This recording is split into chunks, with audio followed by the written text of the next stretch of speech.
Hey everyone, welcome back to my channel. This is going to be another sketchbook update video. Again, I'm using the big pens and I'm using a lot more markers in these sketches. So a little bit different, but this is the first page. This is the sketch we left off with on my last sketchbook tour. And this page is just a bunch of kind of random doodles just to kind of get the gears turning. So, you guys all know how hard it can be sometimes to just sit down and sketch, or you have this idea in your head and you want to draw it, but it's just really hard to get started.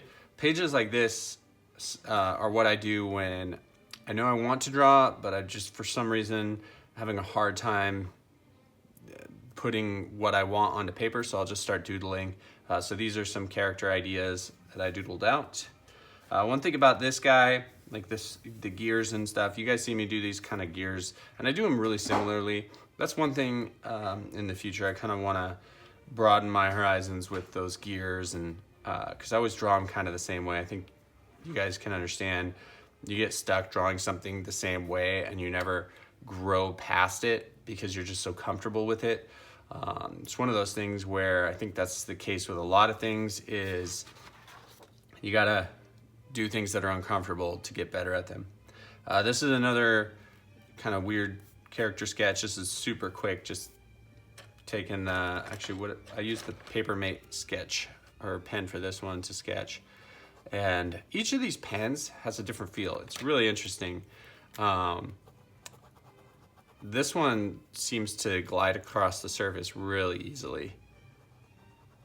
But the one I use the most is probably this one right here. That's what I used to do all these with. It's softer, and I've talked about that a little bit in the past, but yeah, I like the feel of these ones the best as far as drawing. It feels like a pencil, so I like that a lot on that. But I use them all, I'd have to say. They each kind of have their own weird little benefits to them. So another doodle page. So like these last few pages, to get things going on this new part of the sketchbook, I really just needed to sit down and sketch. And I feel like doing quick sketches like this are actually how I get better at art, which is interesting. The long, more elaborate drawings are really fun to do, and I like to do them, but I feel like quick sketches are how I make a lot of the improvement I make in my form and stuff like that. So this sketch right here, this is kind of a heavy metal style. It's all big pens.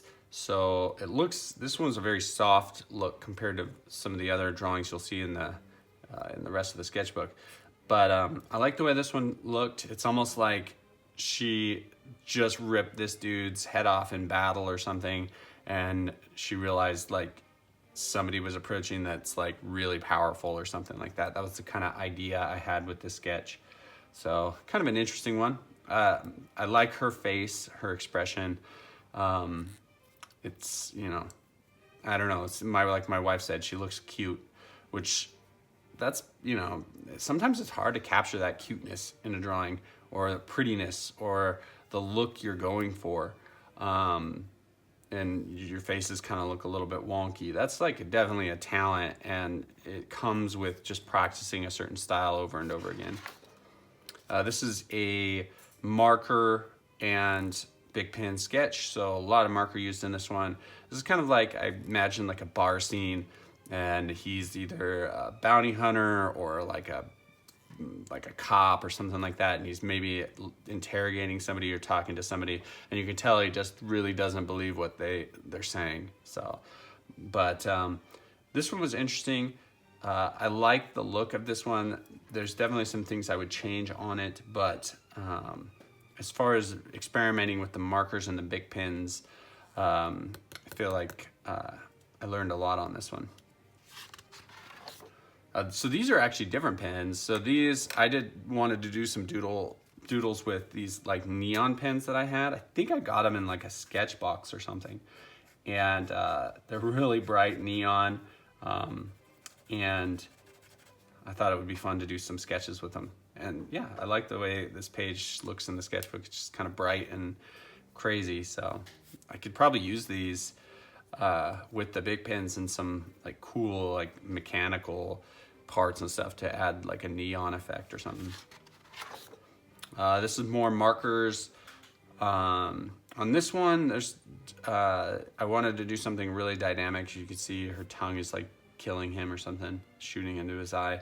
But I liked his skin on this one. There's very subtle color shifts and stuff like that. In fact, up here on the back, it almost looks like you're getting reflected light from her arm on him. Sometimes like happy accidents happen like that. One thing I don't like on this one, I hate this leg. Ugh. It's like such a drawing mistake. It's just like super weird looking.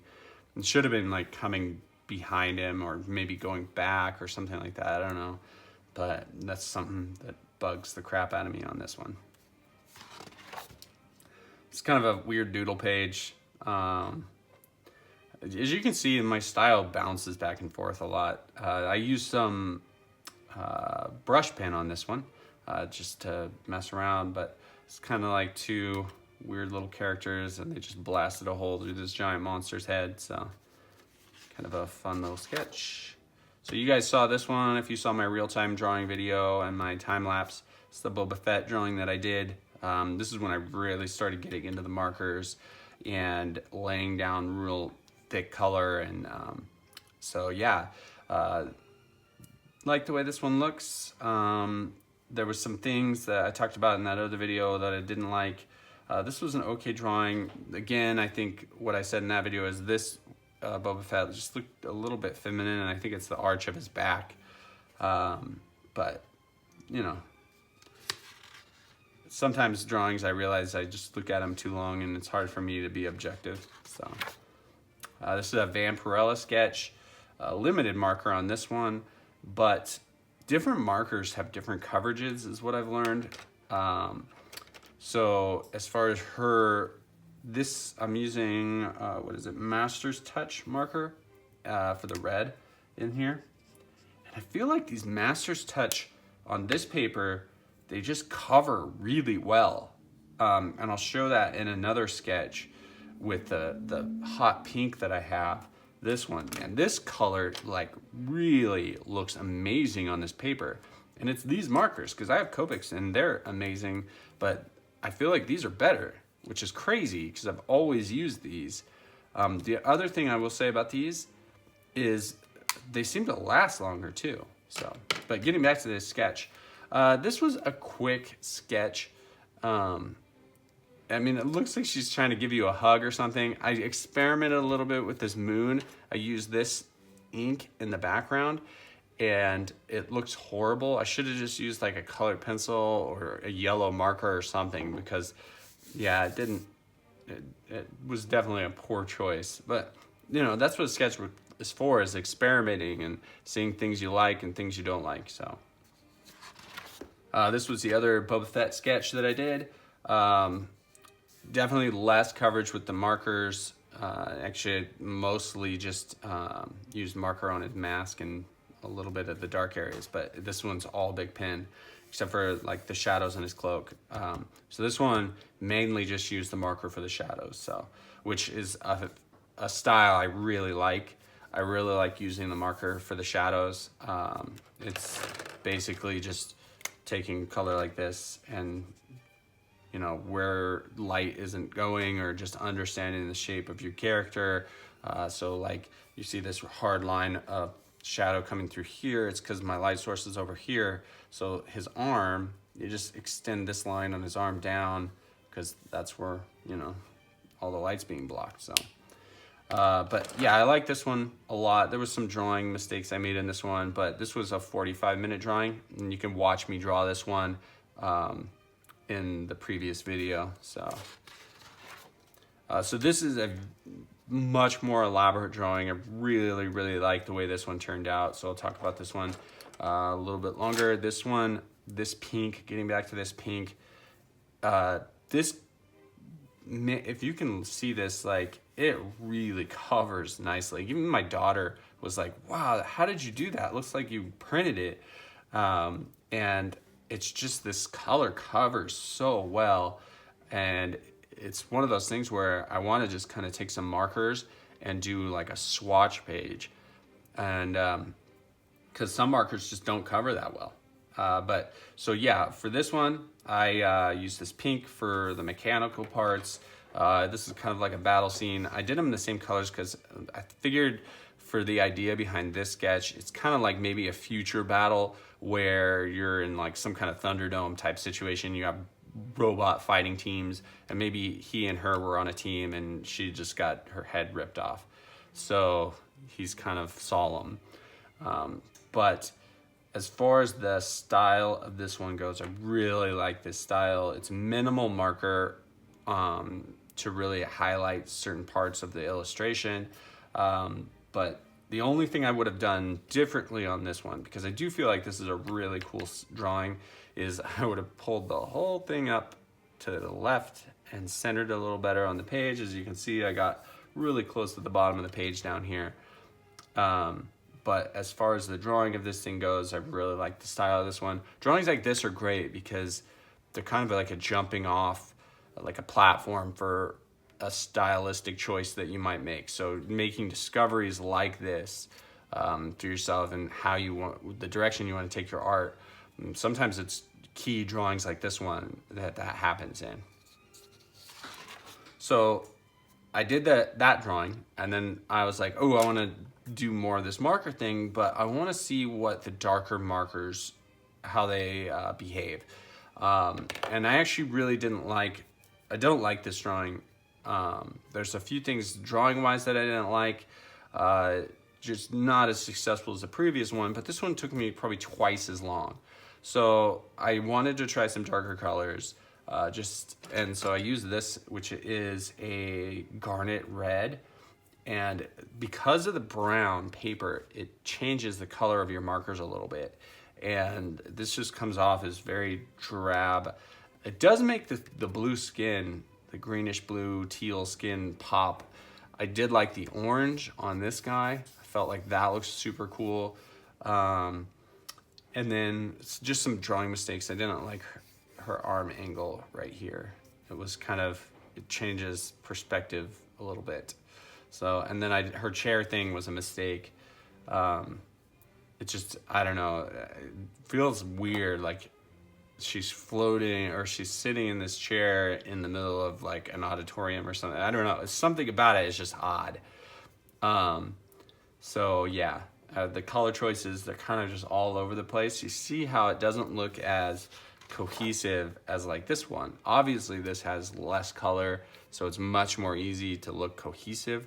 But yeah, I mean, I do feel like there's like a great potential for this drawing. It's just kind of missed the mark just slightly. So, but I'm definitely going to be doing more of the big pins and markers based on these two. So that's actually the last page of the sketchbook. So what I did for the next one is I just busted out some blank cover comics, which that's what they look like before I draw them. So I did this one, which I haven't done pencil drawing in a really long time. Make sure I pull it out of here so you guys can see it without glare. So this is a pencil drawing, which I just used, let's see, my mechanical pencil and 8B pencil for real dark areas. But this sketch cover is really amazing drawing surface. It was awesome to work on. Super easy to erase. The pencil just slides across it. It's just beautiful to draw on. So, and for this drawing, I used some reference, and I'll show you what the inside pages look like. So that's J. Scott Campbell cover that was on this. And I will say, as far as my drawings go and selling art, these are my most successful stuff. Like, people pay, I've had these sell for $150. So they're kind of a nice way. I will say though, you have to be a part of a good comic book community. If you're curious as to what that looks like, I sell these Geek Nerd, my local comic shop. They do live sales on Facebook, and Chris, the guy that runs it, a lot of times will auction these off, and that's how they sell. So, but anyway, yeah, you guys really haven't done pencil drawing in a long time, even though the big pins are really similar. I really like the shine that I got on some of the metal parts, and all that stuff is just from imagination. As far as the reference goes, I just had like a nude figure model that I was working off of. So, and a lot of times when I do reference, it's to get all the real subtle light shifts that happen that are really hard to pull from imagination. So reference really helps with stuff like that. Like on the tummy, how you can see just real slight light changes in where reflected light kind of bounces off things. So those are things that I'm not quite there pulling that from imagination. So that's the video, guys. I hope you liked it. If you're here for the first time and you liked what you saw, please subscribe. And yeah, I think I need to buy a new sketchbook. I think I'm out. I have a ton of these, but I think this was my last one that I bought. I buy these in bulk from, I think, Jerry's Artorama, something like that. They're real cheap. But yeah, I'll get a new one and start fresh. I thought about doing some themed ideas for because basically you can expect a sketchbook video every 2 weeks. That gives me enough time to have a decent amount of sketches to show you. But I thought about doing some themed stuff. So really focus on like a certain, either like Star Wars sketchbook. I've done that in the past, and it helps me just really focus on one type of drawing or fantasy or something like that. So yeah, I might do that. We'll see. But anyway, I will catch you guys later, and thanks for watching.